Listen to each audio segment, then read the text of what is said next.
Big ബോസിന്റെ voting ഇന്നലെ രാത്രി 12 മണിക്ക് അവസാനിച്ചു. ഈ ഒരു വീഡിയോയുടെ ഫൈനൽ വോട്ട് റിസൾട്ട് ആണ് പുറത്തുവിടുന്നത്. ഫൈനൽ വോട്ട് റിസൾട്ട് നോക്കുമ്പോൾ ഒന്നാം സ്ഥാനത്ത് നിൽക്കുന്നത് ജിൻഡോ തന്നെയാണ്. 8,34,512 വോട്ടുകളാണ് ജിൻഡോ നേടിയത്. രണ്ടാം സ്ഥാനത്താണ് വൈൽഡ് കാർഡായിട്ട് വന്ന അഭിഷേക് ശ്രീകുമാർ. 8,07,835 വോട്ടുകൾ അഭിഷേക് നേടി.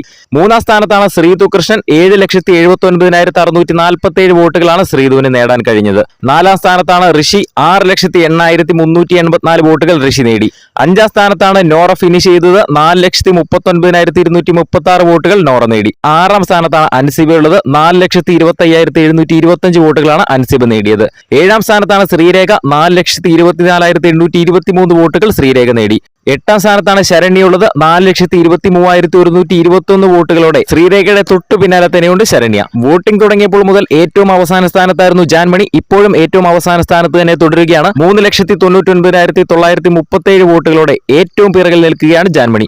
വോട്ടിംഗിന്റെ അടിസ്ഥാനത്തിലാണ് ഒരു എവിക്ഷൻ നടക്കുന്നതെങ്കിൽ ജാൻമണി തന്നെയായിരിക്കും ഈ ഒരാഴ്ച ബിഗ് ബോസ് വീട്ടിൽ നിന്നും എവിക്റ്റ് ആകുന്നത്. ഒരുപക്ഷെ ഡബിൾ എവിക്ഷൻ ആണ് ഉണ്ടാകുന്നതെങ്കിൽ അൻസിബ, ശ്രീരേഖ, ശരണ്യ ഇവരിൽ ഒരാൾ എവിക്റ്റ് ആകാനുള്ള സാധ്യതയാണ് കൂടുതലും കാണുന്നത്. ശ്രീരേഖ എവിക്റ്റ് ആകാനുള്ള സാധ്യത വളരെ കൂടുതലാണ്. എന്നാലും ഈ ഒരു നോമിനേഷൻ ലിസ്റ്റിൽ നിന്നും ആര് പുറത്തു പോകണമെന്നാണ് നിങ്ങൾ ആഗ്രഹിക്കുന്നതെന്ന് താഴെ ഒന്ന് കമന്റ് ചെയ്യുക. വരും ആഴ്ചകളിലെ കൃത്യമായ വോട്ടിംഗ് റിസൾട്ടിനായിട്ട് നമ്മുടെ ചാനൽ സബ്സ്ക്രൈബ് ചെയ്യുക.